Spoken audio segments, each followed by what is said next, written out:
The daytime running light system is designed to enhance the visibility of the front of your vehicle during daylight hours, particularly in the period after sunrise and before sunset.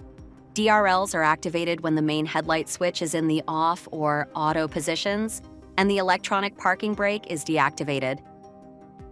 The system turns off in the following cases: when the main headlights are turned on, when the parking brake is activated, after the vehicle's ignition is turned off. Auto headlight.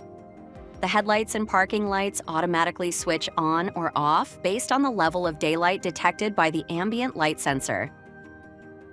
Thanks for tuning in. If this video was helpful, we'd really appreciate your support. Consider becoming a channel sponsor.